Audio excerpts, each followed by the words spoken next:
Hi guys, I'm going to show you some examples on how to do special polynomials and how to factor completely. This is the end of the factoring section that we have in Algebra 1.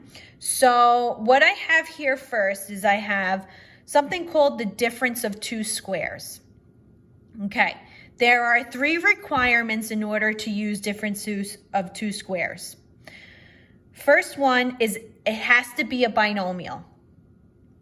Second, your values must be perfect squares. And then your perfect squares must be separated by a minus sign. Okay, so I have two separate examples here. So let's start with the first one. The first one is x squared minus 64. So in all honesty, you really need to know your perfect squares.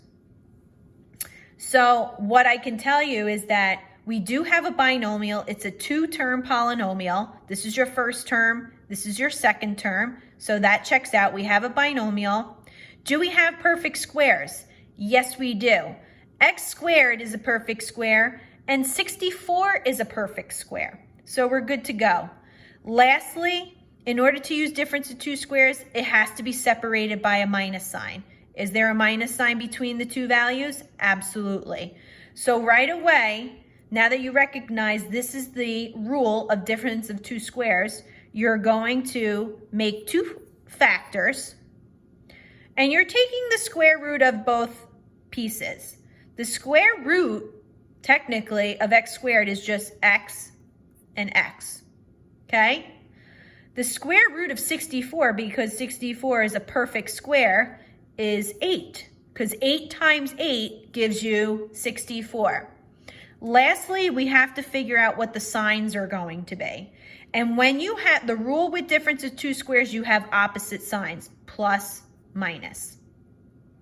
And in this example, this is your final answer. That's how difference of two squares is used. Okay, so let's go to the second example. Okay, we do have a binomial. That means it's two terms separated by a minus sign, and both of my terms are actual perfect squares. 25 is a perfect square, b squared is a perfect square, and 36 is a perfect square. So from there, you can create your two factors, okay? And you're taking the square root of all your perfect squares. So starting with 25, what's the square root of 25? 5. So you have put a 5 in both pieces in the first part. Then you have the b squared. Well, you just separate it as b and b. Then you have 36. What's the square root of 36? 6. And what are your signs for a difference of two squares? Plus, minus, opposite signs. And that's your final answer, because you can't factor that anymore. So these are your three pieces that you need to know for difference of two squares. It has to be a binomial, they have to have perfect squares, and it must be separated by a minus sign. So let's move on to the next one. This is called perfect square trinomial. Keyword, you're dealing with perfect squares, and you're only dealing with a trinomial. So look at my notes that I have down here. In order to use this rule, it must be a trinomial, and then your first and last term of your trinomial must be perfect squares, okay? So what I have here, okay, is I have the two rules. These are the two rules. They're also in your notes that I gave you in Google Classroom, okay? So this is your perfect square trinomial. There's two different ones. A plus b squared, a minus b squared. That is the only difference is the sign in between the separation of a and b. Okay? You notice how this trinomial has all positives, and then this trinomial has a negative positive, which is going to end up being a negative. Okay? So what you need to look for is, so for example 3, do I have a trinomial? That means, is there three terms? 1, 2, 3. Yes, I have a trinomial. Once you know you have a trinomial, you need to start looking at your first and your last term. okay? Your first and your last term. Your first and your last term is going to represent your A and your B. Now, looking at my first and last term, I can already identify that these are both perfect squares. So if I know I have a trinomial with the first and last term being perfect squares, I'm going to use the perfect square trinomial. That's this. These are all positive, so it's going to be something inside squared from this rule, okay? So you're taking the square root of your first term, your A value. Well, what is x squared? Actually, just x. What is the square root of 169? That means a number times itself that equals 169. That happens to be 13. And what sign am I going to have in between? They're both positive, so it's going to stay positive. So x plus 13 squared is your answer. It's that simple. Let's try the next example, okay? First, ask yourself, do I have a trinomial? Are there three terms? 1, 2, 3. Yes. Now, let's see if it's a perfect square trinomial. I need to look at my first and my last term, okay? I have a 9x squared and a 16. Well, guess what? These two terms are perfect squares. So right away, I know I'm going to use a perfect square trinomial. It's going to look like this rule. This is representing my A, this is representing my B, and it happens to be what sign in the middle. I have a negative positive, so it's going to be a negative. It's its opposite signs, it's going to be negative in the middle. So now, what is my A term going to be? What's the square root of 9? Well, that's 3. What's the square root of x squared? X. What's the square root of B? Or I should say, what's the square root of 16? 4. Because 4 times 4 gives you 16. 3 times 3 gives you 9. X times x gives you x squared. So this is my final answer. Done. Okay? So that's how you use perfect square trinomial. Next is solving a polynomial equation. Equation. Why is it an equation? Because there's an equal sign. So you still have to factor. So this is an example of our first type of factoring that we learned, okay? Where my first value was equal to 1. So what I'm going to ask myself first is, what multiplies to your last term that adds to your middle term? So right here on the side, what multiplies to give you positive 9 that also adds to give you positive 6? That's an easy one. 3 times 3 gives you 9. Does 3 plus 3 give you 6? Sure does. So these are your two factors that you're going to use. So we have our two factors, and bring down the equal 0 here. What are my two factors going to be? Well, my variable that I'm using is A, and my two factors are positive 3 and positive 3. Since these two factors are the same, I would just suggest setting one of the factors equal to 0 and solving. You don't have to do both because you're going to get the same answer.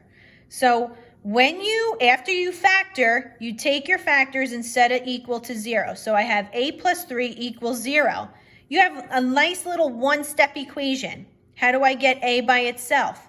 Subtract 3 on both sides. You get A equals negative 3.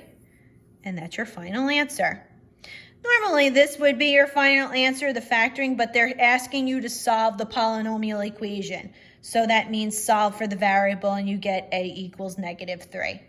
And that's it. So the only thing new in this example is setting the factors equal to 0 and solving. So now let's flip over and go to some examples when we're asked to factor completely. Now, whenever you're just asked to factor completely, okay, you have to have to look for a GCF first. That is your first that's your first thing that you need to look for. So I have this expression and I'm saying to myself, well, I got to factor this fully. So the first thing I need to ask myself, is there a GCF? Okay. Is there a GCF? Absolutely. My GCF in this case is going to be 3x. I'm pulling out a 3x because 3 is the greatest factor between 3 and 12, and an x is what's in common between the two pieces, okay? You have x cubed here and you have an x here. So what you do with the variables, you pull out the smallest variable that you have, and that's an x to the first power, okay? So if I pull out a 3 and an x, what's left over inside? Well, there's no more 3 here, but there's an x squared left over. Minus, how many times does 3 go into 12? 4. 4 times. Is there an x left over? No, you pulled the only one x out. So now you have this. You have this GCF pulled out, and now you have this expression. What do you notice about this piece? It looks like something we just did. In this case, this is difference of two squares. You have a binomial, that means two terms, separated by a minus sign, and they're both perfect squares. So now you're going to bring down your 3x because you just have to go with it. And now this difference of two squares turns into two factors. Well, what is the square root of x squared? X and x. What's the square root of 4? 2, because 2 times 2 gives you 4. And what's the rule for difference of two squares? Opposite signs. Now you take a look. There's nothing else to factor. It's finished. Done. Okay? So that, in this case, you had what two things? You had a GCF and you had difference of two squares. So you had two factoring rules in this example to factor completely. So now let's go to number 7. Let's go to the next one. I have a nice trinomial, 3 terms. And the first thing you want to ask yourself, is there a GCF? Is there a factor that's in common in all 3 terms that I can pull out? Actually, there is. What's in common between 2, 12, and 8? The greatest common factor. That would be a 2. What's in common with the y's? How many y's can I pull out? Technically, what's the lowest one? 1. You can only pull out 1 y. So your GCF in this case is 2y. So now that we pulled out a 2y, we have to figure out what's left over. So if I pulled out a 2y out of this first term, I'm going to have only y squared left over. Because I only pulled out 1, so that 3 becomes a 2. So now 2 goes into 12 how many times?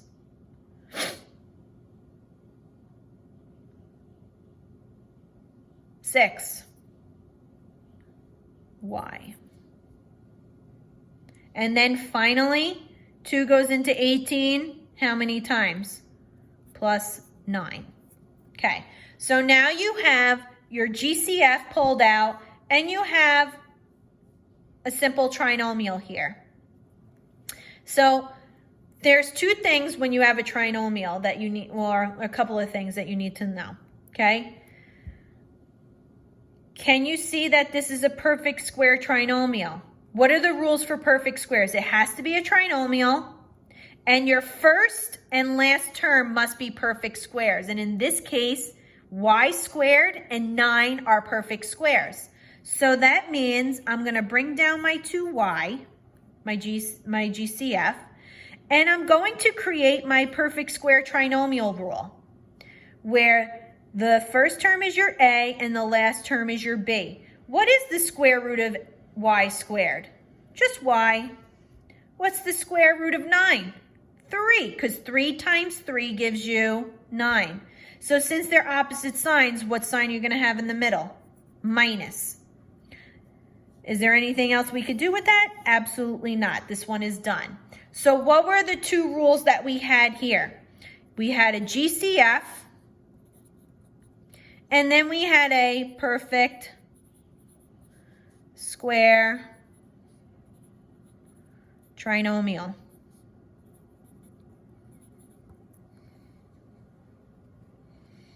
So what we're doing is we're just listing the rules that we use to factor the polynomial completely. On to the last. Okay, so number 8. Now we have a trinomial, 1, 2, 3 terms, and we need to look ultimately, like we say every time, is there a GCF? In this case, yes, there is a GCF. Now, I don't know if you remember back maybe to last week, I always said when your first term has a negative in the front, you need to pull that negative out. So we already know we're going to pull out a negative. Now, is there something in common, a greatest common factor between 15, 21, and 6? Well, it happens to only be 3. How many D's can I pull out? Only 1, because that's the lowest D. So now we need to figure out what's left over inside. So since I pulled out a negative, my signs are going to change. So now I have 3 goes into 15 5 times. Okay, how many D's do I have left over? 2 of them, D squared. Now I pulled out a negative. It's not going to be positive anymore. It's going to be minus 3 into 21 is 7D. This was minus. Now it's going to be plus 2 because 3 into 6 is 2, and you pulled out the only D on that term. So now you have your trinomial. We have a trinomial. Is my first and last term, is this a perfect square trinomial? That my first and my last term are perfect squares? Unfortunately, no. Okay, so now that your A value of your polynomial is greater than 1 because 5 is greater than 1, this is where you need to multiply your A times C. Okay, so 5 times 2. What, on the side here, what multiplies to give you 5 times 2, which is positive 10, that adds to your middle term? That adds to negative, be careful, negative 7. Well, that's kind of easy. What multiplies to give you positive 10? Well, 5 times 2 gives me 10, but does 5 plus 2 give me negative 7? No, that's out. But what if I make them 2 negatives? Negative 5 times negative 2 gives me positive 10. What about negative 5 minus 2? Yes, that's the factors I'm going to use, negative 5 and negative 2. So now these factors get substituted into your middle term. So now make sure you bring down your negative 3D because that has to be a part of the answer. And now you have, rewrite your first term, 5D squared. Then you have negative 5D, negative 2D, because these two factors replace the negative 7, and bring down your last term. Okay? This is where we split down the middle, and we look for a GCF in our two pieces. So now, bring down the negative 3D, and I'm going to use a bracket because got a lot of parentheses going on here. So what would be the GCF between 5D squared minus 5D? Well, definitely a 5 to pull out. Can you pull out a D? Yeah, one of them. Okay, what's left over inside then? Just a D minus 1. See how you pulled out a full 5D? A 1 needs to be a replacement for when you distribute back to make it look like this. So now let's go to this part. Remember, we need identical twins, D minus 1. So what can I do here? I can pull out a -2 only. D minus 1. Do I have identical twins? I sure do. So that's one of my factors. D minus 1 is one of my factors, so those are done. Then the GCFs that you pulled out. That would be a 5D minus 2. Is that the final answer? Nope. Don't forget about the GCF you pulled out. Bring it over. -3D. And now that's your final answer for that example. Okay, so review this video that I made for you so you can keep practicing your factoring skills. Hope this helped.